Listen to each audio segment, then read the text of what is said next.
¿De dónde vienen? ¿De dónde venimos? De Cuba. ¿De qué parte? Matanza. ¿Qué tal la vida aquí? Muy bonita. ¿Piensan regresar a la isla? No, nunca.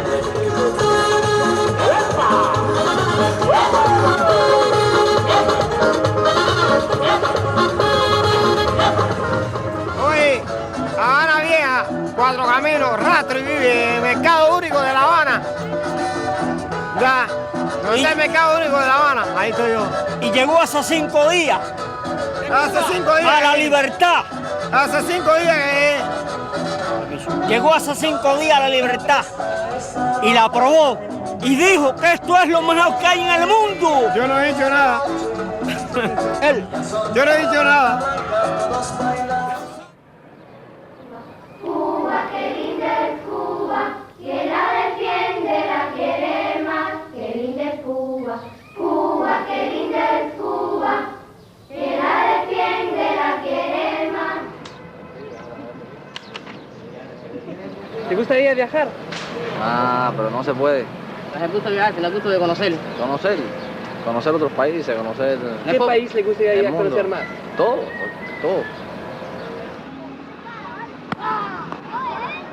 Por el año 1982, rodea en La Habana la relación de amor y odio entre Cuba y su poderoso vecino americano. Hoy, Cuba continúa defendiendo estas diferencias ideológicas. Sin embargo, su objeto de deseo todavía sigue siendo Miami.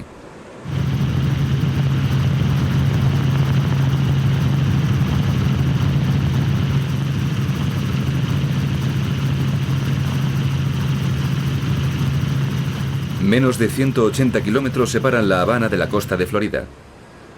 Miami se ha convertido en una megalópolis en la que los cubanos representan el 60% de la población.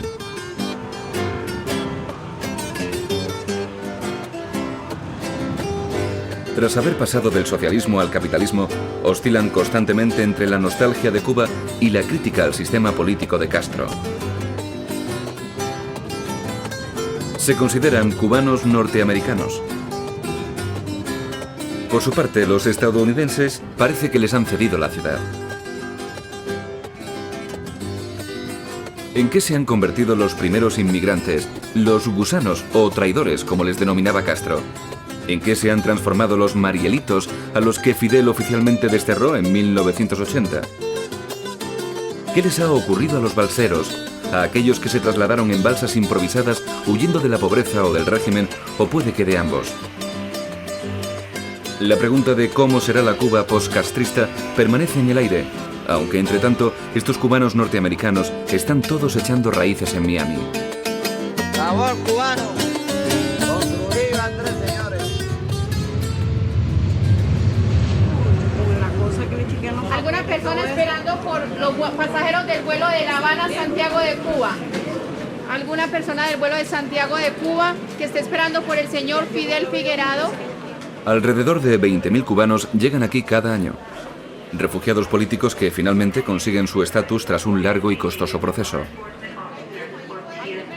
Otros son los afortunados ganadores del programa de lotería de visados de los Estados Unidos, que fue establecido por los gobiernos norteamericano y cubano. También están aquellos que lo volvieron a intentar, sirviéndose de cualquier cosa que flotara para huir del régimen. Legales o ilegales, continúan tirándose a la marea que les integrará en el sueño americano.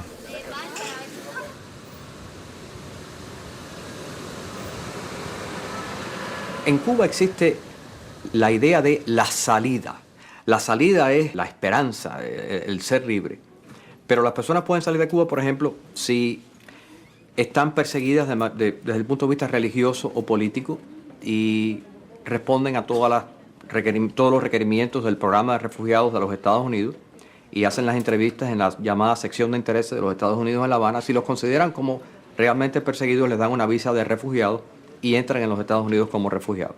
Una cosa muy importante es que Fidel Castro no otorga affidavits de persecución. O sea que es muy difícil demostrar persecución en Cuba por cualquier motivo. Si uno no puede demostrar persecución, lo único que te queda es irte de Cuba de cualquier manera, con cualquier visa de visitante a un tercer país, y luego tratar de entrar en los Estados Unidos a través de la frontera, típicamente la frontera de México.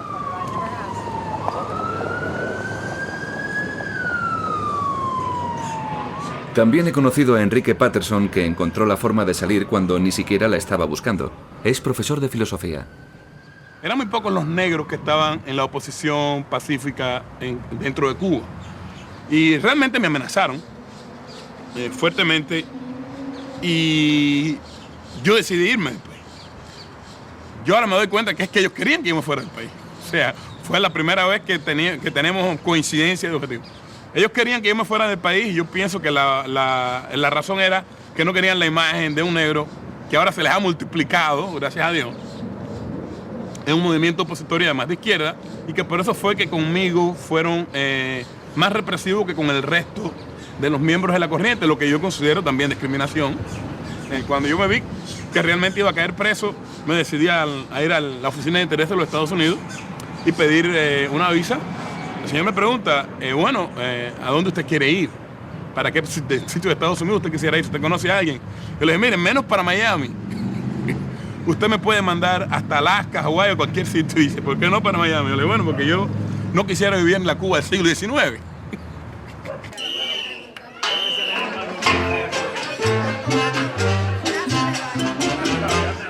La revolución le creó grandes esperanzas a un pueblo colonizado por el vecino del norte, gracias a la ayuda del dictador de aquella época, Fulgencio Batista.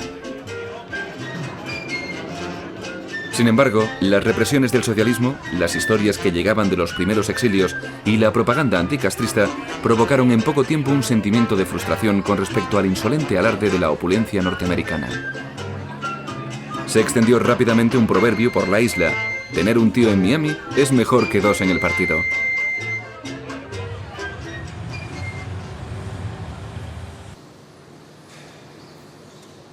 El Nuevo Heraldo se ha convertido, desde el auge del lobby cubano en los Estados Unidos, en el periódico más leído entre toda la comunidad latina, debido a que refleja todas las noticias censuradas por el régimen de Castro. Su editor, Alberto Ibargüen, cuya familia inmigró en una de las primerísimas olas, se ha forjado un nombre por sí mismo y es considerado un líder de opinión incluso entre los angloparlantes norteamericanos. Somos muchísimos cubanos aquí. Mi padre era cubano, mi madre puertorriqueña, así es que yo me siento muy personalmente identificado con todo esto. Pero esto es Estados Unidos. Y aquí la cultura miamense es una combinación de la gran influencia norteamericana, la gran influencia cubana y también, últimamente, una enorme influencia latinoamericana. Esto no es la capital de nada, no es la capital de Florida, y los que dicen que esto es la capital de América Latina no saben de qué están hablando. Esto no es la capital, esto es un gran centro de encuentro.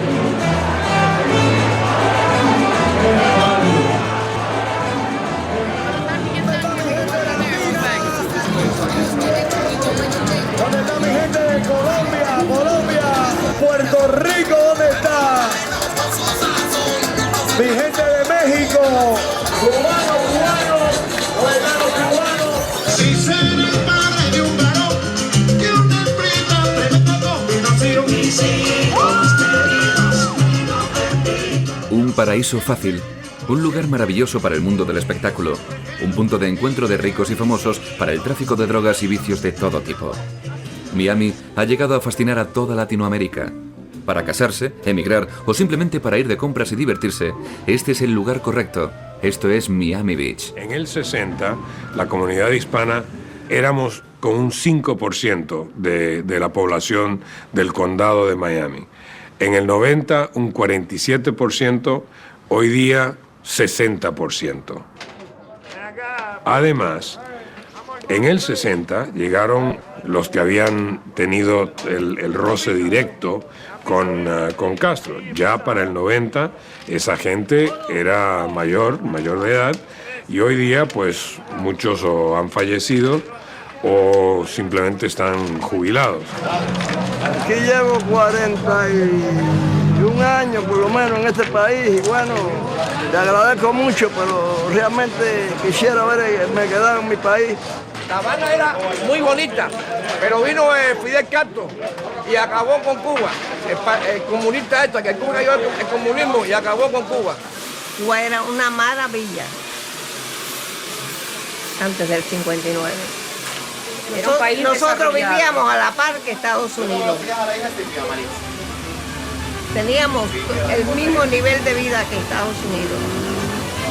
El dólar allá corría exactamente que aquí, que Estados Unidos. Pero llegó Fidel y lo echó a perder todo. Les ha llevado al subdesarrollo.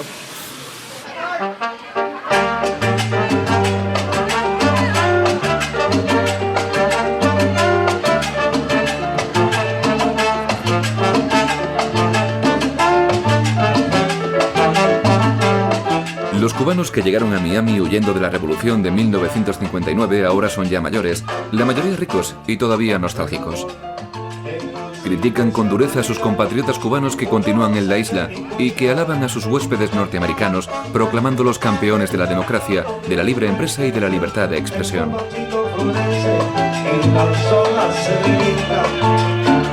Erróneamente la gente habla de Miami como el exilio, e incluso los propios cubanos hablan de Miami como el exilio cubano. A mí me parece que esa percepción es falsa.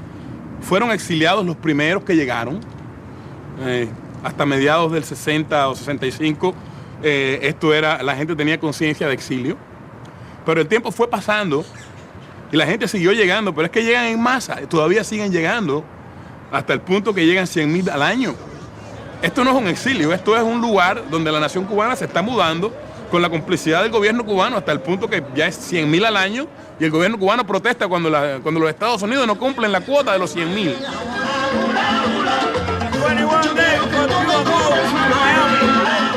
¿100,000 al año?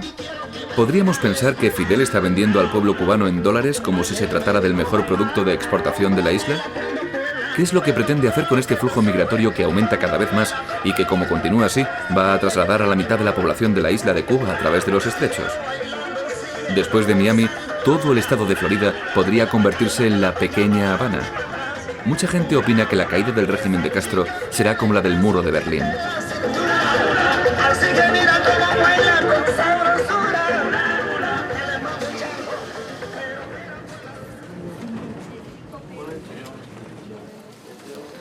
Numerosas ONGs se encuentran allí para gestionar la entrada de los nuevos refugiados.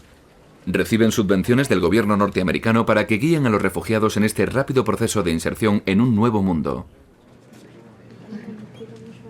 La travesía fue un poco dura, fue peligrosa, porque ya en horas de la madrugada del día siguiente el mar estaba un poco picado, como se le llama, habían olas un poco fuertes, pero bueno, gracias a Dios pudimos vencer todo eso, seguimos avanzando y ayudándonos unos a los otros, y ya en la madrugada de jueves, como a las 1, 2 más o menos de la madrugada, ya llegamos aquí, logramos pisar tierra americana. El inmigrante cubano está favorecido. No hay nada más que mirar la ley. La ley permite al cubano que llega aquí en forma legal o ilegal. Ilegal en Cuba, ilegal en Estados Unidos. En el momento que toque tierra, tiene derecho a legalizar, a regularizar su condición como residente de Estados Unidos y luego, después de ciertos años, hasta como ciudadano de Estados Unidos. Eso es algo que no se le ofrece a los haitianos, que vienen aquí también. Para el sociólogo Darío Moreno, estos privilegios se pueden explicar fácilmente. A los cubanos se les trata mejor que al resto de los latinos en los Estados Unidos, porque les consideran como preciados aliados en la Guerra Fría. Cuando llegaron a Miami, esta era una ciudad bastante pequeña, era un lugar turístico, una especie de resort. Los cubanos la convirtieron en una ciudad importante y, como eran muchos, tuvieron un gran impacto sobre la metrópolis. Así que, en parte, la naturaleza de la integración cubana en los Estados Unidos es la naturaleza de Miami. Y una vez que produjeron ese gran impacto, la primera y segunda oleada de cubanos recibieron a la tercera y a la cuarta, quienes entonces le dieron la bienvenida a la primera, segunda y tercera tanda de latinoamericanos. Y así fue como Miami se convirtió en una ciudad latina.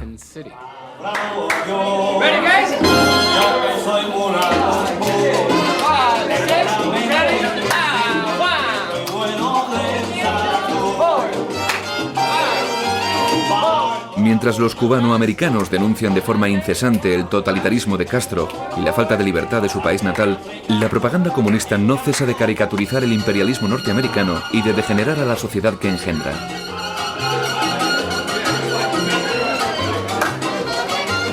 Yo me imagino las calles llenas de mendigos, de gente desempleada, los niños teniendo que pagar los hospitales, las escuelas, muchos drogadictos. Me lo imagino lleno de drogadictos. La discriminación racial, que sea una cosa que sea muy, muy especial, que haya mucha discriminación racial.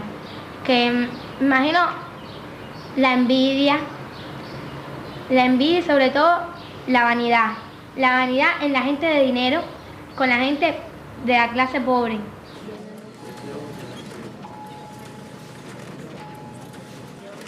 Los servicios para refugiados de las agencias encargadas de integrar a los inmigrantes en las diferentes facetas del estilo de vida norteamericano ofrecen verdaderos cursos de capitalismo. Han llegado a un país de oportunidades y ustedes tienen familia aquí que saben cómo es este país. No es un país perfecto. No hay, creo que Los profesores, que son también cubano-norteamericanos, pueden poner como ejemplo su propia experiencia. Presentan la sociedad de consumo como una realidad positiva con sus leyes específicas y sus metas, tratando siempre de desmentir la idea de que son negativas. Comencemos un poco a borrar el pasado. Si usted ha ingresado en un país que es totalmente diferente al que dejaron. Recuerden, lo más importante, este país es una economía de mercado. Se tienen que rápidamente obtener esas habilidades de ser eficiente, de saber cómo comportarse en una aplicación de trabajo, cómo vestirse el día que ustedes van a buscar un trabajo.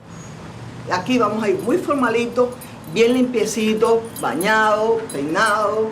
Vamos a hablar correctamente con el empleador, que tenemos que hacer, por ejemplo, dame la mano. Usted me tiene que... La mano es importante. Cuando el empleador decide darnos la mano es importante. ¿Por qué? Deme la mano, ahí. A usted lo pueden educar por exceso o lo pueden educar por defecto. Los cubanos han sido sometidos a una educación por defecto. O sea, si lo que el régimen le está enseñando a la gente es que la sociedad de consumo, los valores de consumo son valores negativos. Y además exageran hasta el punto que usted no puede tener su casa, su pequeña propiedad, su pequeño carro, vender o comprar su propia casa. Usted no la puede ni alquilar. Al individuo se le crea entonces el deseo de tener algo propio. O sea, cuando la gente se sacrifica, estudia, y siempre le han estado prometiendo que van a tener una vida y un bienestar después que se sacrifiquen. Pero a la vez usted empieza a ver entonces a los hijos de los dirigentes, a los dirigentes, a los secretarios generales del partido, a vivir como viven los capitalistas del frente y a tener el mismo estatus que sus primos del frente. Entonces, ¿qué dicen los cubanos? Si nosotros tenemos educación, tenemos una formación, nos podemos adaptar, porque además han ido a misiones internacionalistas y han visto que pueden funcionar en otro espacio. Empiezan a irse. Joen era médico en Cuba. Tras derribar muchos obstáculos, finalmente consiguió reunirse con su madre, que ya se encontraba en el exilio en Miami. Su historia está repleta de dificultades y tribulaciones que tuvo que superar con mucho desánimo.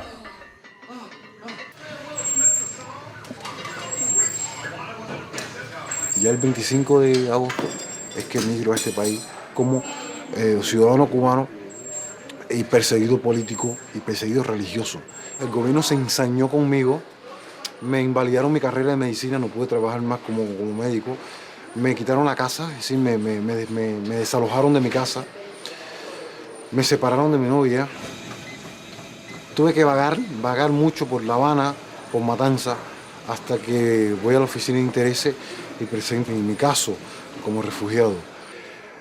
En mi caso particular, como soy médico, el gobierno cubano no deja que los profesionales salgan del país a menos que cumpla un castigo de 5 años. Por ejemplo, los médicos cubanos tienen que trabajar 5 años en un campo, reubicado en un campo, si quieren emigrar hacia otro país. El Departamento de Migración te manda a hacer una serie de análisis, por ejemplo, el chequeo médico que cuesta $400 por el Estado cubano. Entiéndase que en Cuba no se paga con dólares, ese dinero se recibe de los familiares que están en los Estados Unidos. A raíz de hacerme los análisis, voy otra vez a la sección de intereses, entrego mi chequeo médico, mis papeles en regla y tengo que esperar por la parte de migración cubana lo que se llama la tarjeta blanca. Entiéndase como tarjeta blanca, vamos remontando al tiempo de la esclavitud. Cuando un esclavo quería ser liberado, el dueño, es decir, el dueño del esclavo tenía que dar una carta de libertad. Así mismo pasa en Cuba. Si para usted salir de ese país, la inmigración, el Departamento de Migración cubana, tiene que aprobarle la salida y eso se llama, ese documento se llama tarjeta blanca.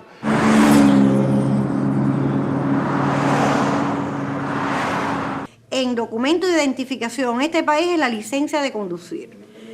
La licencia de conducir requiere un curso especial que se llama de addiction, ¿no? De alcohol y droga, le decimos, un curso de alcohol y droga. No se puede haber tenido ningún tipo de delito. Como yo les estaba diciendo, uno de los más graves es el manejar embriagado, porque puede tener una consecuencia fatal, pueden tener orden de deportación. Como yo digo, portarse bien. El choque cultural es tan fuerte que ninguna persona fuera de Cuba puede sentirse lo que se siente cuando nunca se ha ido a ninguna parte, como el caso que yo nunca había ido a ninguna parte fuera de Cuba. Uno no sabe qué cosa es crédito, qué cosa es ir a comprar. Saben que es el crédito, es la responsabilidad de pago. O sea, cuando tú pagas bien, pagas en tiempo, tú tienes un puntuaje más alto. O sea, cuando vas a pedir un préstamo a un banco para financiar una casa, un automóvil, te lo dan más rápido y con menor intereses. Ya van a empezar a recibir propuestas de tarjetas de crédito porque ya van a tener un historial en el buró de crédito. En este país hay que aprender a vivir con crédito, porque si uno aspira a algo, uno tiene que organizarse. Y yo creo que eso funciona en todos los países capitalistas del mundo. Porque una persona que viene de Venezuela sabe lo que es una tarjeta de crédito, el que viene de Colombia lo mismo, el que viene de Haití también. Señores, el que venga de cualquier país del mundo viene mejor que el que viene de Cuba. Lo más triste es que nosotros sabemos que el comandante es una persona muy inteligente. Lo que pasa es que su inteligencia nunca la ha utilizado para echar adelante el país, sino para hacer política exterior. Para hacer política exterior y no sé con qué objetivo, porque para mí que es lo que en realidad nos tiene jodido el cubano, porque todo lo que él hace es perjudicándonos a nosotros, porque en definitiva... Qué triste la historia de los cubanos. Muy triste. A otro país, porque en el nuestro no podemos vivir. Esa es la realidad. No podemos vivir. Y separarnos de la familia, que es lo más importante. Es lo más duro de un cubano, dejar la familia atrás y venir para acá.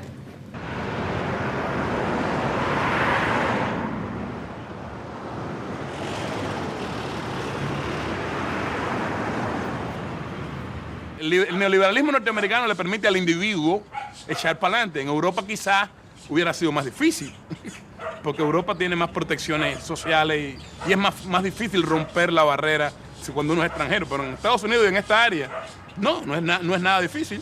Por eso es que el cubano ha llegado a considerar que este es su territorio. Usted coge a un joven de La Habana y le dice qué es lo que quiere, a dónde quiere irse, y le dice a Miami, no le dice a Estados Unidos. Y muchos sueñan con Hialeah. Hialeah es la capital, la segunda capital de Cuba. Nosotros que fuimos tan sinceros que desde que nos vimos amándonos estamos. Nosotros que del amor hicimos un sol maravilloso, romance tan divino. Hialeah es un suburbio de clase obrera que se ha convertido prácticamente en cubano. Es allí donde los recién llegados encuentran sus primeros trabajos. Es allí donde empiezan a darse cuenta del abismo que separa el sueño de la realidad. Mi nombre es Raúl Martínez. Yo soy el alcalde de la ciudad de Hialeah. La ciudad de Hialeah está localizada en el estado de la Florida y es una ciudad que está cercana a la ciudad de Miami. Desde el año 1959, el año 60, el cubano vino para acá porque Hialeah siempre ha sido una ciudad industrial. Hialeah es donde estaban los trabajos, aquí es donde estaban las fábricas de ropa, donde estaban las fábricas de aluminio. Entonces las personas pues vivían en la ciudad de Miami, pero venían a trabajar a Hialeah. Y vivir ya en la ciudad de Hialeah es el obrero que llega, es el individuo que llega y se pone a lavar carros, es el individuo que llega y empieza de albañil o de ayudante de albañil o de carpintero, pero vienen buscando el trabajo y vienen buscando el deseo de superación inmediata. Hoy en día tú llegas a Hialeah y no tienes que aprender inglés. Aquí es a donde está el cubaneo, vaya. Aquí uno llega a Hialeah y piensa que está en Cuba. Aquello se lo dejo a Fidel. Aquello de Fidel. Él no nos quiere allí. Esta cara no la ve más el penco ese. Y hay que medir si me tiene tu nietecito ya bueno. Y si te muere, dejo los huesos aquí. Ya. Si no se cae, dejo los huesos aquí. Como único me voy para allá definitivo es que se caiga o que lo maten.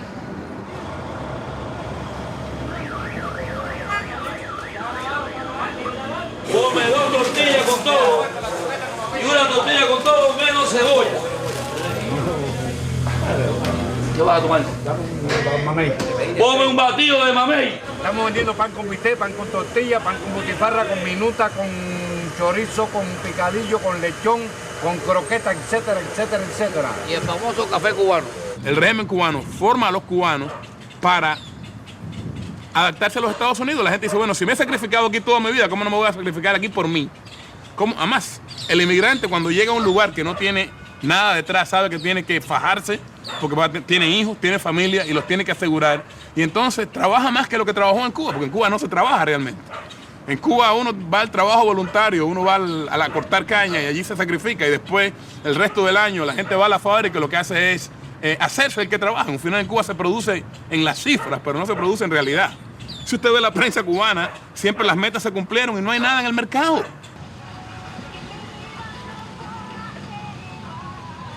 Porque me acuerdo cuando yo estudiaba allá con los americanos, el colegio americano que había.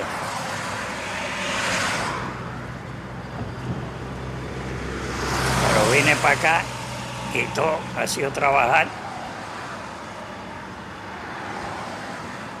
Pero se vive más tranquilo y sin problema.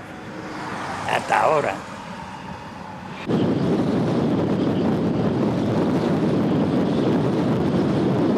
Recuerdo que mi primer trabajo fue en una factoría, en una fábrica, empacando medias de mujer. Y yo venía de trabajar en la televisión, obviamente, y me siento el primer día, para empezar, había que levantarse como a las 5 de la mañana, estar en aquel lugar a las 6:30 de la mañana y sentarse a hacer un trabajo de producción, empaca media y empaca media y empaca media. Y la primera semana algunas personas se me acercaron, señoras, y me decían, oh, yo llevo trabajando aquí 10 años, 15 años, y yo por un momento pensé, Dios mío, yo me voy a pasar aquí 15 años empacando medias. La Comisión de Derechos Humanos de Ginebra emite el voto sobre Cuba. Entérese cómo votar. Y miles de fugitivos de la ley son sacados de las calles en un gran operativo nacional. Telemundo 51 a las 6. Comienza ahora. En Miami, un grupo de inmigrantes hace una exigencia al Congreso Federal. Trabajé en el Instituto Cubano de Radio y Televisión. A la vez, había decidido emigrar, irme del país.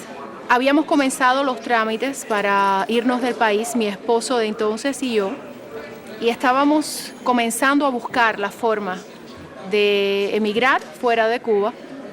En aquel momento, en un día específico, nos enteramos inesperadamente de que había habido un incidente en la Embajada de Perú en La Habana y de que el gobierno de Fidel Castro había decidido retirar la guardia de la embajada en represalia porque el embajador peruano no quería devolverle a los cubanos que se habían asilado. El resultado de esto fue que en 48 horas entraron a la embajada pidiendo asilo político 10.800 cubanos. Eso fue en abril de 1980. Entre esos 10.800 cubanos estábamos mi esposo y yo. Terminamos viniendo en un barco a través de lo que fue la flotilla del Mariel. En menos de 6 meses llegamos 125.000 cubanos a Estados Unidos entre abril y septiembre de 1980. Me era difícil en aquel momento juzgar lo que estaba pasando en su gran contexto. En 1982 me encontré con Ramiro Arango, que había llegado en la primera ola de exiliados. Ahora es un abogado corporativo en Miami que conoce muy bien a sus compatriotas cubanos y en especial a aquellos de la flotilla del Mariel. Lo que ha caracterizado a esa inmigración que se dice Marielito no ha sido los que vinieron a trabajar, sino los que vinieron a no trabajar. Y los que vinieron a no trabajar, pues muchos de ellos se han hecho millonarios. Yo puedo decirle a usted lo que yo dije cuando vi esa inmigración que llegaba en aquellos barcos que se llamaba la Flota de la Libertad. Y que llegaban y cuando les preguntaban a muchos de ellos en Key West, ¿a qué vienes tú a hacer a los Estados Unidos? ¿Qué buscas en los Estados Unidos? Ellos, muy pocos dijeron, venimos a buscar libertad o venimos a buscar democracia. Dijeron, venimos a buscar dólares, decían. Y se adaptaron inmediatamente a un sistema que el único valor que reconoce es el dólar. Ellos vinieron a buscar dólares y los están encontrando.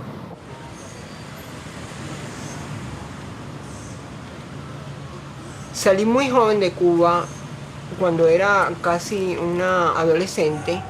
Al mismo tiempo, mis recuerdos están muy frescos porque yo siempre fui muy precoz y estaba en la calle chancleteando las calles de La Habana desde que tenía 9 años. Eso es la parte dulce. La parte agria, que recuerdo con mucho dolor, fue porque siempre, no solamente por mi forma de ser, sino por mi manera de pensar, que nunca estuve de acuerdo con el régimen ni las cosas que pasaban. Entonces eso me hacía un elemento antisocial. En ese sentido fue muy traumatizante porque teniendo muy poca edad me encarcelaron. Me acusaron como más de 3 veces de diversionismo ideológico. Diversionismo ideológico es un término que usan los comunistas para tomar represión contra personas que como yo no están a favor ni de acuerdo con el gobierno.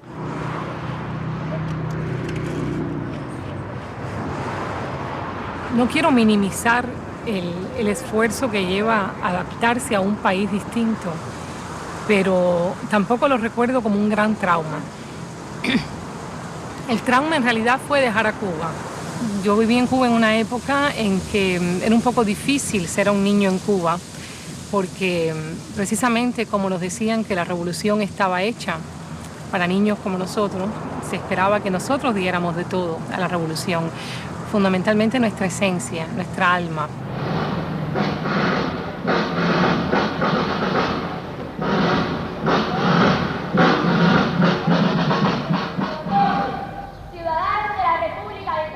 Había un interés porque nosotros estuviéramos de acuerdo, nos gustara la revolución y quisiéramos ser pioneros comunistas como el Che.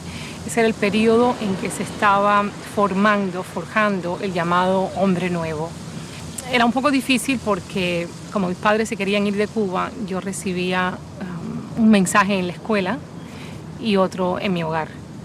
Y siempre tenía que caminar un poco entre esas dos aguas.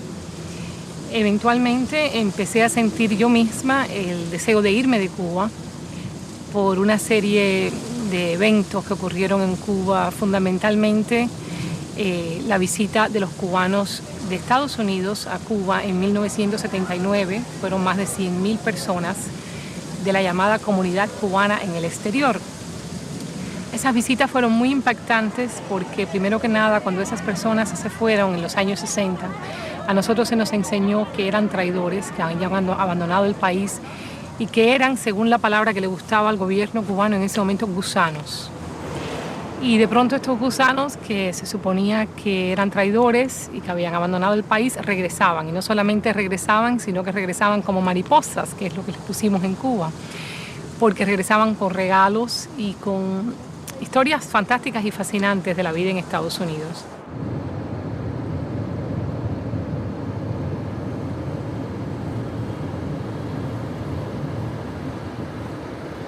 Estamos en la parte norte de Miami. Es una zona que es una zona residencial, solamente es vivienda y centro comercial. Esto es cubano casi todo, ¿eh?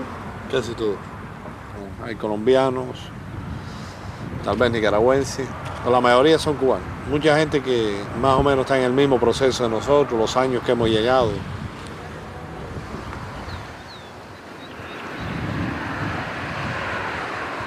Yo digo que nunca será nuestro país porque no tiene... No existe una esquina. Nosotros conocemos la esquina del barrio. Ahí en esa esquina siempre estaba el señor, estaba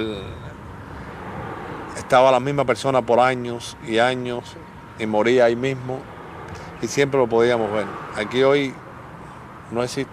Hoy te mudas aquí, no conoces al vecino, no conoces lo que camina. Estamos aquí, estamos puestos, pero nunca nos vamos a sentir bien. ¿Estás feliz en los Estados Unidos? Sí. ¿Qué es lo que más te gusta?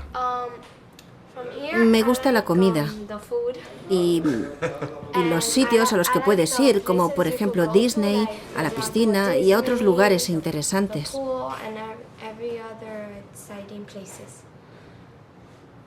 ¿Y qué es lo que quieres ser de mayor? Quiero ser... No estoy segura de en qué me gustaría trabajar, pero espero que sea en algo en lo que gane mucho dinero.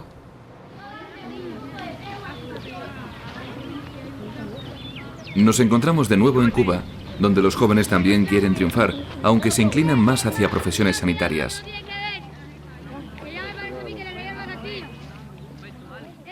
¿Qué carrera quieres estudiar? Medicina. Pediatra. Piloto. Yo tengo 9 hijos y todos han nacido con la revolución. El mayor nació en 1961, en 1960, y ha podido disfrutar de los beneficios que ha traído la revolución, estudiar, participar como joven en todo el desarrollo de su país.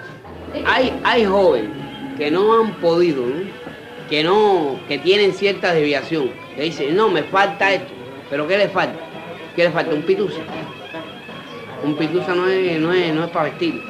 Un pitusa puede ser que le falte a uno, que lo tenga otro, pero no es lo esencial.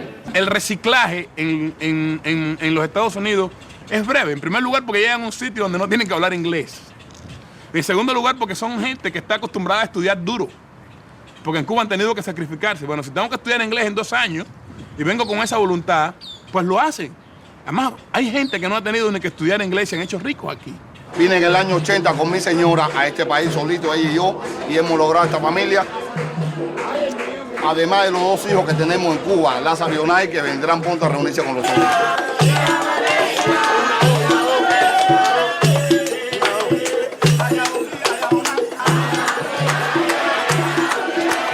Las religiones afrocubanas, aquellas que están especialmente implantadas en Cuba, se siguen practicando a plena luz del día en los suburbios de Miami. En lo que a religión se refiere, el estilo de vida norteamericano es muy abierto y muy permisivo. Entre el espectro de religiones, el vudú ha permitido que surjan grandes sacerdotes en el exilio, dado que pese a que muchos lo duden, en la tierra de las oportunidades te puedes hacer importante tanto en el mundo espiritual como en el de los negocios. Si ofreces unos cuantos dólares al sacerdote babalawo, puedes conseguir que se solucionen algunos problemas de tu vida diaria. Bueno, pueden ver cómo vivo yo. Esta es mi humilde casa. Insisto, no le tengo que pagar a nadie porque ya está paga. Esto se trata de la religión de Kobe llena Abacuá, porque yo soy Abacuá también. ¿Ves? Este es el Ogún mío, el santo más fuerte que existe en la tierra. Este es mi carro también. Yo vivo de la religión. Yo no hago otra cosa que la religión. Y toda la vida lo que he hecho es esto. Soy un hombre que, a pesar de que soy cubano, vine en el año 80 con mi señora, soy ciudadano americano, no tengo récord, nunca he estado detenido, nunca he tenido problemas con la justicia. Soy una persona, a pesar de que soy un negro feo, pero soy humilde y sincero. Aquí tenemos la bóveda. Aquí es donde yo le digo que trabajamos, nos sentamos aquí, trabajamos en campo espiritual. Porque yo le estaba explicando que todo es con Dios, todo lo que yo hago es en base a Dios. Sin Dios no hay nada, creo que Dios es lo máximo. Y grande como Él, así quiero ser yo. No, pero no, tranquilo, tú tranquilo. La mano fuerte. La mano fuerte. No, esto tranquilo, mi amigo, esto tranquilo. No, aquí no se puede evitar. Esto es Juan Pablo de Saca. That's the way today, Juan Pablo de Saca. El Papa era anticomunista. El Papa fue a Cuba y estuvo allá y llevó un pensamiento muy bonito que le dijo a los cubanos que podían interpretarlo en diferentes tipos de posiciones. No tengan miedo.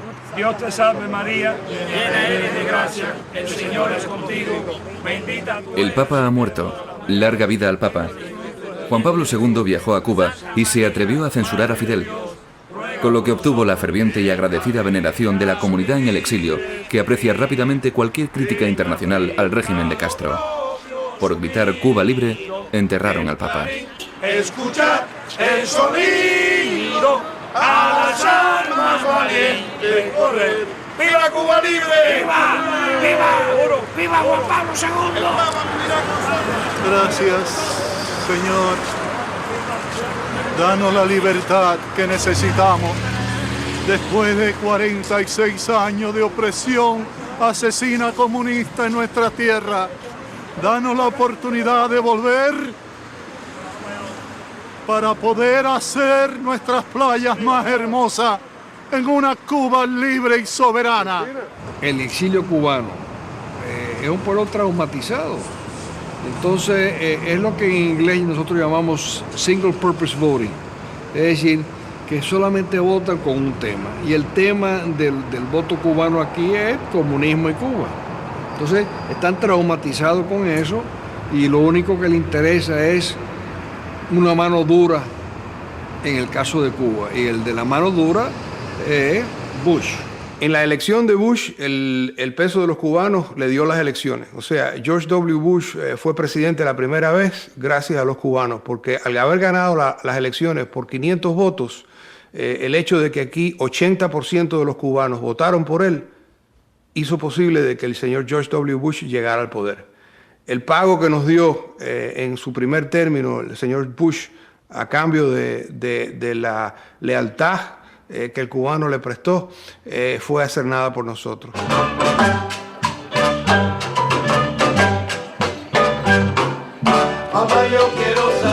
Somos partidarios de una revolución no violenta. Según una reciente encuesta realizada por el Nuevo Heraldo, el 70% de los cubanos en el exilio están a favor de una transición pacífica y gradual del régimen socialista de Castro a la democracia. Actualmente tienden más al diálogo que a vengarse. La nueva generación en el exilio desearía establecer una oposición legal en la isla que pudiera finalmente ganar unas elecciones basadas en el sufragio universal. Yo creo que la táctica política del exilio ha sido un fracaso total. Fidel Castro sigue en el poder en Cuba y nosotros seguimos de exilados. Nos ganó y realmente y no hemos tenido la oportunidad de imponernos no solamente en el poder en Cuba, sino que ni siquiera hemos tenido posibilidades de afectar la felicidad del pueblo de Cuba. La única vez realmente que el pueblo de Cuba ha sido feliz, y en eso tengo que ser otra vez objetivo, es cuando se dio en el año 78, negociado por nosotros, por Fidel Castro, la reunificación familiar y la salida de los presos. Es la apertura más grande que ha habido en los 46 años del gobierno de Fidel Castro y del exilio. A los 5 años de estar aquí en este país, por la fecha de entrada, ustedes se pueden hacer ciudadanos americanos. La ventaja que les da es que son personas que pueden viajar por la mayoría de los países del mundo libremente y sobre todo que van a tener derecho a la aspiración más grande que una persona puede tener en un país, que es el derecho al voto. Más de 12.000 hombres y mujeres se han reunido hoy para hacer una ceremonia después de 5 años aprendiendo a ser norteamericanos. Como si fueran los extras de un programa en el que tienen que exagerar sus emociones, prestan juramento y cambian en sus permisos de residencia su estado por el de ciudadano de los Estados Unidos. Además, al mismo tiempo, recibirán un pasaporte y una tarjeta de registro de votantes. La amplia mayoría de los cubanos, como el resto, han demostrado durante este periodo de prueba que desean y pueden vivir como norteamericanos. Eligieron el exilio y ya no desean volver a su país, a no ser que sea para pasar unas vacaciones o quizás para descansar allí cuando sus vidas se consuman. Ya nunca serán capaces de conservar y defender las raíces de su cultura. Ya no serán ni verdaderos norteamericanos ni auténticos cubanos. Aumentarán las filas de una nueva generación de cubanos de fuera, para los cuales la Cuba poscastrista continúa siendo un misterio. Yo creo que nadie tiene una visión clara de lo que puede ser una Cuba poscastrista.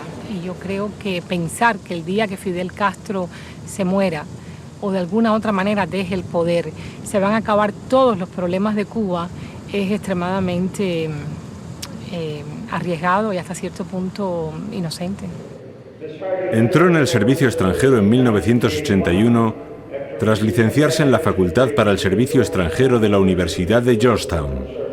Me pregunto cómo va a quedar Cuba financieramente y de dónde va a salir todo ese dinero que va a hacer falta para reconstruirla. Pero la mayoría de los exiliados cubanos aquí tenemos bastante fe en que nosotros mismos podremos de alguna manera contribuir. Muchos piensan, los que tienen dinero, de alguna manera ir a invertir en Cuba y sueñan, algunos con ganar dinero, otros con realmente hacer algún aporte.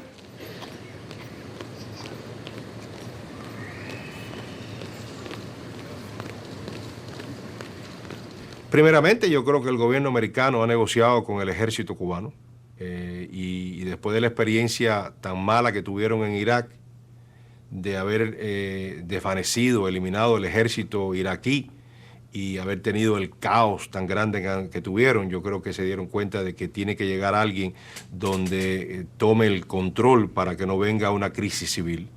Yo me imagino que aprendieron de que el gobierno americano no puede llegar a intervenir y decir nosotros somos los dueños.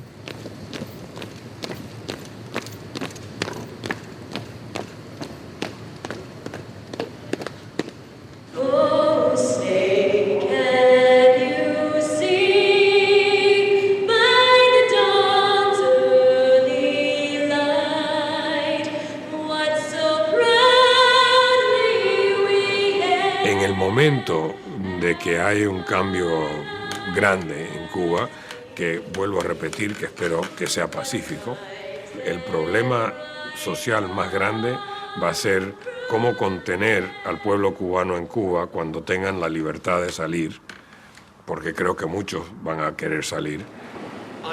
Por este medio, declaro bajo juramento que renuncio absolutamente y por completo y abjuro toda lealtad. Lo que va a hacer es que va a haber una imbricación cultural, donde va a haber los sistemas de negocios norteamericanos van a estar yendo a Cuba y los cubanos de aquí van a invertir allá. Pero también culturalmente yo creo que a los americanos no les va a gustar mucho. Va a haber una invasión de Cuba hacia acá, como no la hemos visto todavía. Es cuando se va a cubanizar realmente el sur de la Florida. Y yo no sé si los americanos están preparados para eso. Actualmente los Estados Unidos no son solo vuestro hogar, sino vuestro país. Os felicito a todos y a cada uno de vosotros. Me enorgullezco de que actualmente seáis ciudadanos de nuestro país y me honra ser vuestro presidente. Que Dios os bendiga a vosotros y a vuestras familias y que continúe bendiciendo a los Estados Unidos.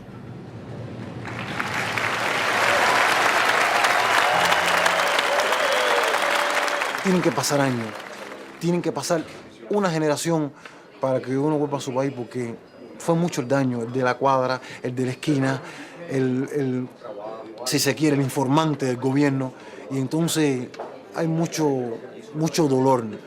Y no quisiera, se lo digo de todo corazón, y es triste decirlo porque todo el mundo quisiera regresar a su país, pero es tanto el dolor, es tanto el sufrimiento, ha sido tanta la amargura que no quisiera regresar, no tanto, ¿no? Quizás en 10, 15, 20 años, o en mi vejez, pero no pronto, no ya.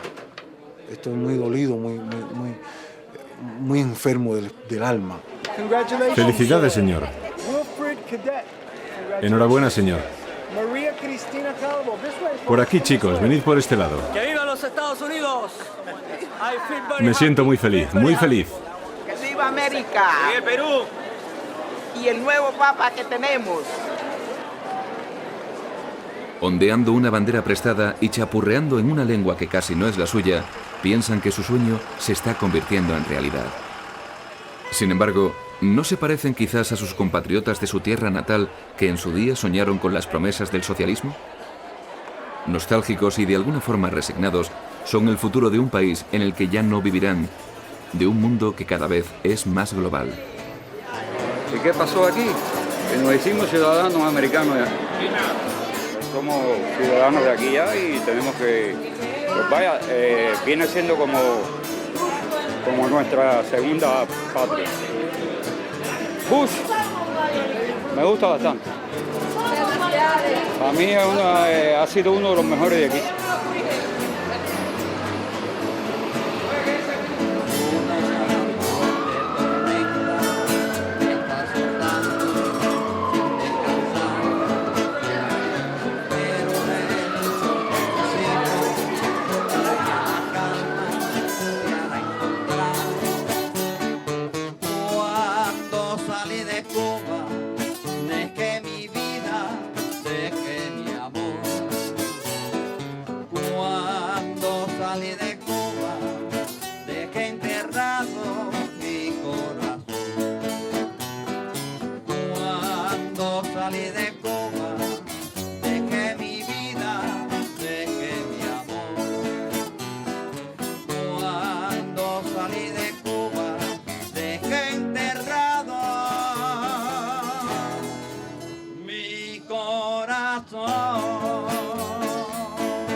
Muchas gracias.